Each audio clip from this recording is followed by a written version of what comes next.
Crafters, my name's Suzanne from Non-Stop Papercrafts. Welcome back to my craft room. I am really excited to announce another junk journal making event in the Junk Journaling for Everyone Facebook group. We have done a journal making event before and it was a success. People really enjoyed it and got lots out of it, so we thought we'd come back and do another one. So each of the admins and mods from the Facebook group have been putting together different tutorials. They're all different stages of the journal making, but the idea is that by the end of it you should be able to build your own journal. The theme we have gone for this time is an office notebook / masculine theme. So you can of course smash all of those together and have a masculine themed office journal. I'm just going down the office route. I have got lots of florals and stuff in the papers that I'm using. Not to say that a masculine book can't have florals and things, but yeah, this is the route I'm going down. I'm looking more at the office. If you would like to craft along with us, that would obviously be fantastic. I will be putting a playlist of all the videos in the description below so that you can follow along easily. If you are not already part of our Facebook group, I will put that link down below so that you can again join that, and then once you have created your journal, we would absolutely love to see your pictures. Also in the Facebook group's files you will find a series of digital papers that each of the admins have been designing. We've all been contributing, so there are loads and loads of papers in there, lots of ephemera and bits and pieces that you can use. I've currently only printed out my base pages, but yeah, there are lots of freebies in there for you to help you with your journal making for this particular theme. Okay, so I'm really excited to get started. Let's get on with the tutorial.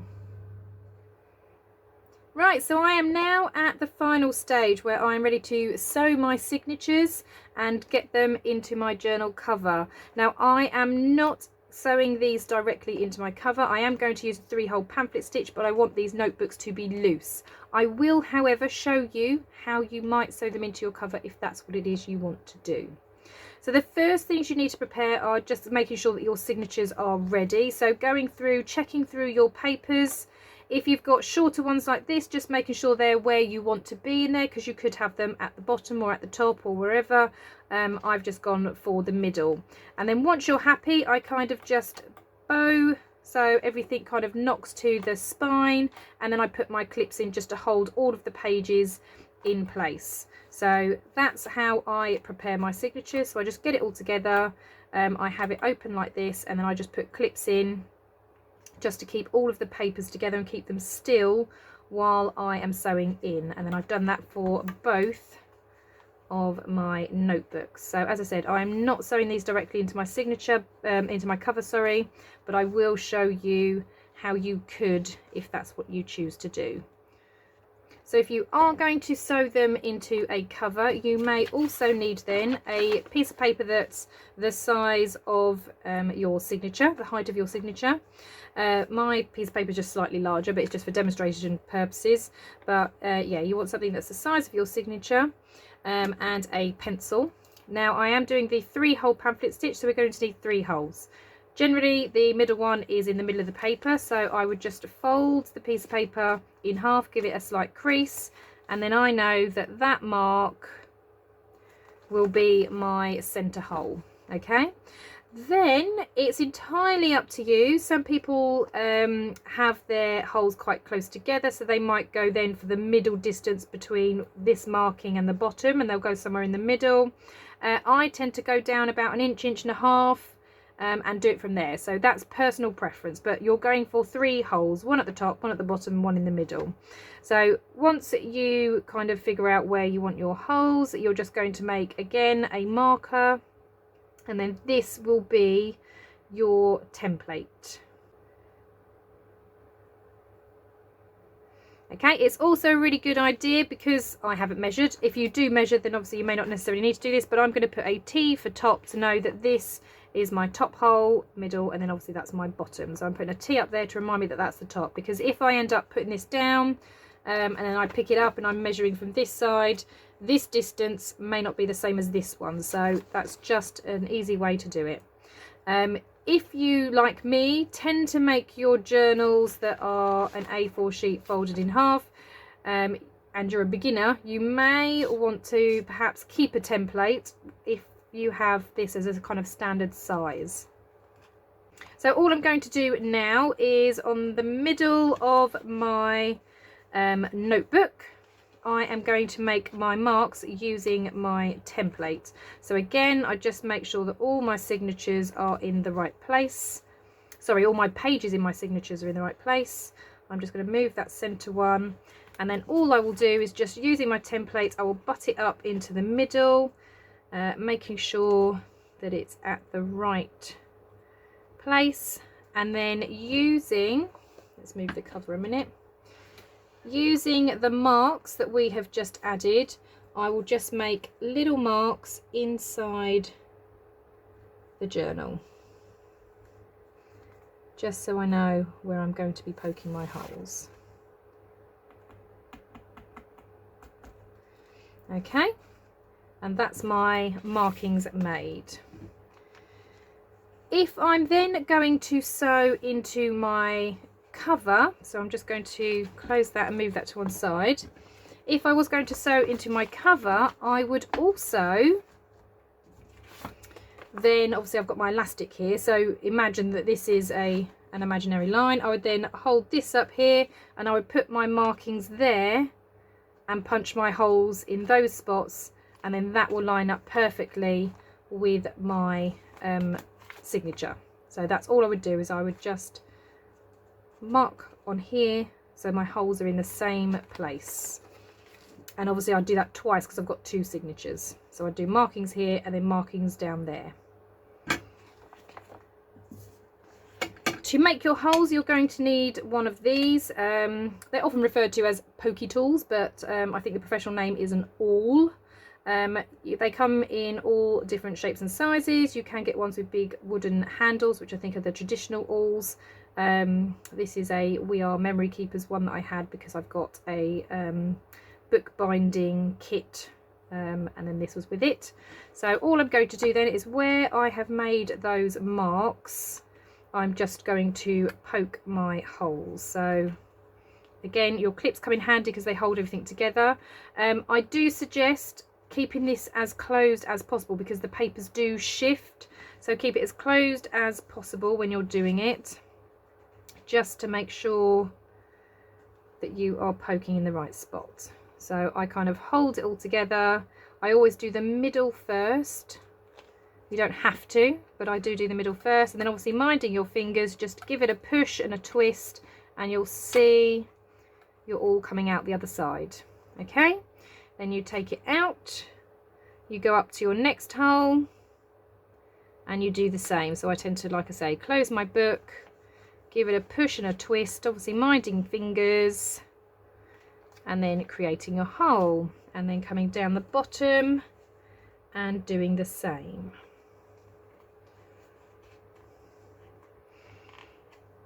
Okay, once you've done that, you need to get some thread. So I have a black waxed thread here. When I first started junk journaling, I used a lot of embroidery floss.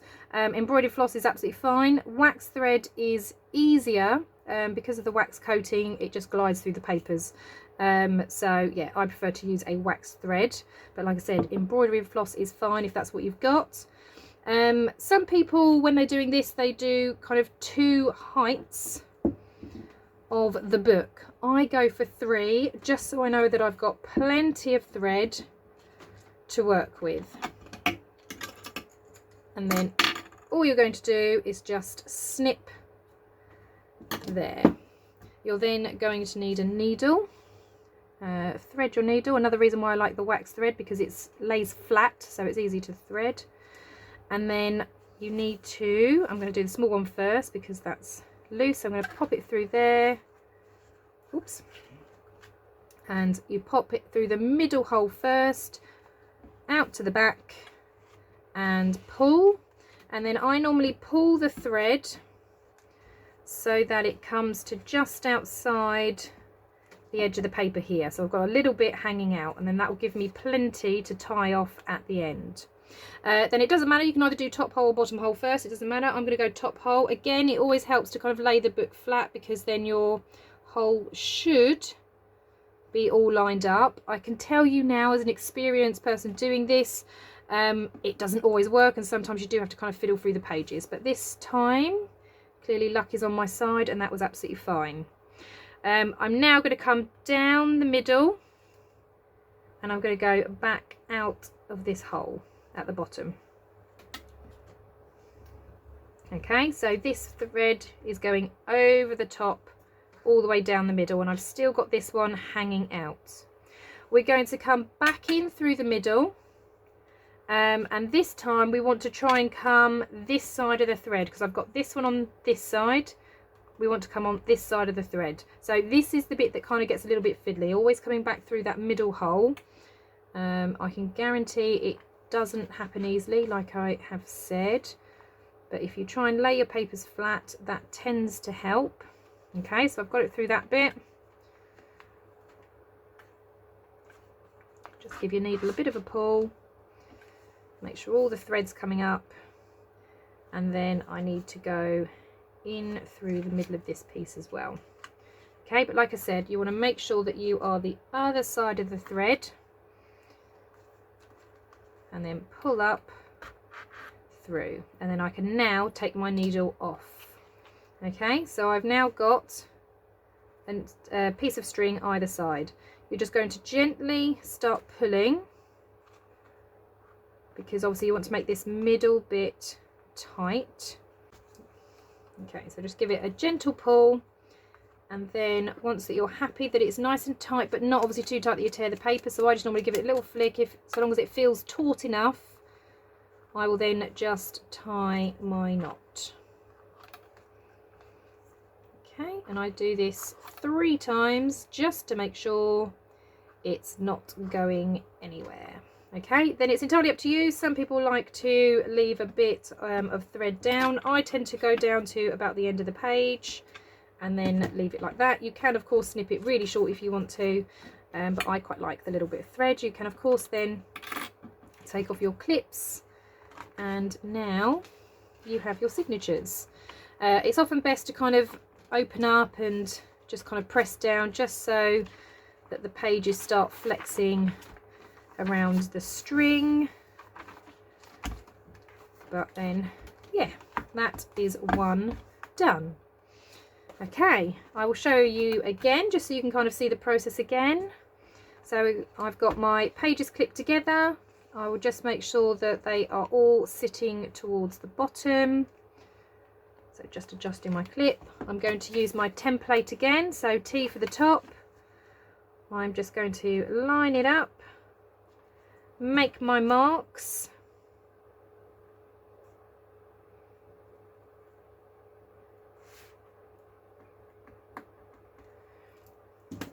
okay, and then again obviously if you were sewing into your cover you would have made your marks on your cover as well and poked those holes, and then all you do is with your awl go through the same process. So I'm going to do my middle hole first, so you'll find the hole.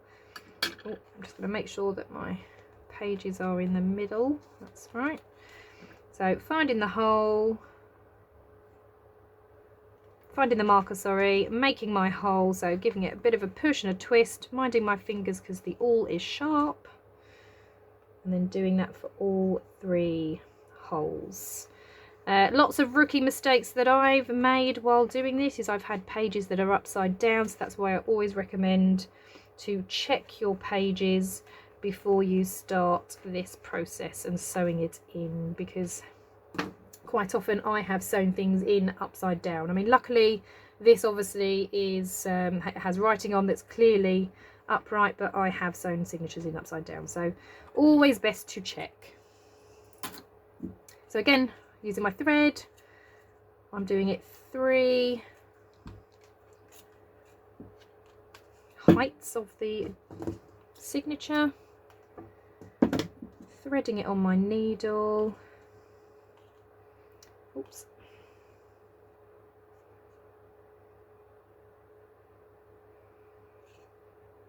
And then again, starting from the middle, poking it in, and out the back.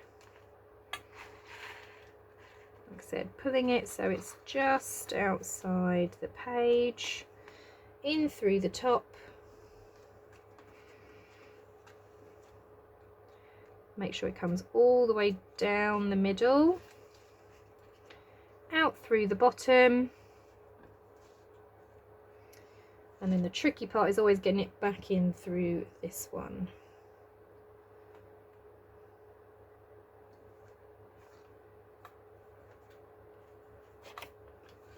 Has it done it? Oh, it's actually done it. That's awesome. Right, there we go.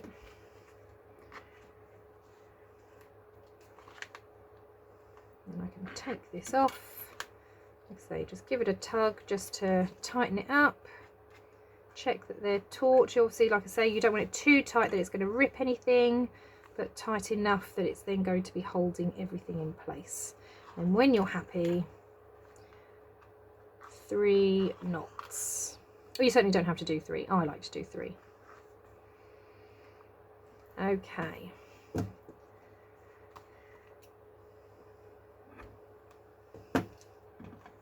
Okay, and another journal done. And like I say, just giving it all an open and a press in certain areas just to make sure that it all kind of flex and moves the way we need it to. Awesome. So now that my signatures are all done and in place, I now just need to pop them into my cover. So obviously if you've sewn them in, they'll already obviously be in there. But I'm going to have mine just sliding in using the elastics. So I've got one there and one at the back. Now you don't have to sew in your signatures using the elastic method. You can just literally loop your pages in there. I just like to have them sewn, I think, just to obviously make sure that everything is secure. But there's my 2 journals in there, and that's now made this a lovely chunky folio journal. So this is my journal finished. I have absolutely enjoyed making this. So just a reminder, I have completed this using a typo paper bag. I absolutely love the images on there. I have an elastic closure and my 2 signatures inside are sewn but using elastic to kind of hold them in. So opening up on the left hand side, I have some slotted pockets where I have all different pieces of ephemera in. I have my altered paper clip which is holding on to my scrappy notepad, so again using bits of the bag for my notepad. I've then used the bag to create this mini expanding file folder. So inside I've got different tabs and then I've got different bits of ephemera in there. So I have one of these old checks that I've just kind of dirtied up and put in there, and a couple of others in there as well. That just has a policy closure on it. I then have my tabs that I made in one of the tutorials. I have my bookmark that was made using Sarah's digital, and then the washi tapes that I have on the back. I then just have another journaling card, and then in the back, this is from my kit, this is one of the file folders, and then on the inside I just have one of these pages that again I've just inked and dirtied up in there, and that goes in my file folder, and then I've just got a paper clip to keep that closed. So that's in the big file right at the back, the big pocket. I then have my journals, so I've got 2 that are in here, and again using bits and pieces that were freebies from the group. So these were all Michelle's, so I've got one of those. This is another one of those checks that again I've just sort of grunged up a little bit to make it look old. And then using mostly my digitals, my vintage office kit. So I've got my notes pages, I've done some stenciling. So this is one of Sarah's pages. lots of pages to be writing on. This was one of my envelopes. This was obviously Heidi's make with all the different pockets, and then I've just been putting lots of different bits in there, and then more papers this side. So again, like I said, mostly it is my kit, but then I have just put some of the freebies that I had as well in there. So this one's from Michelle.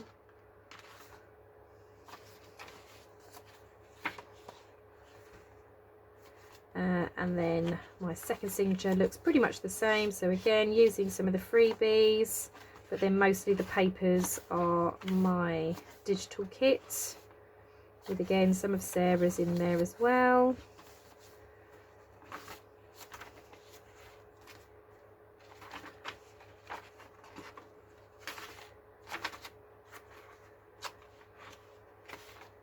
This one is from Michelle with the notes.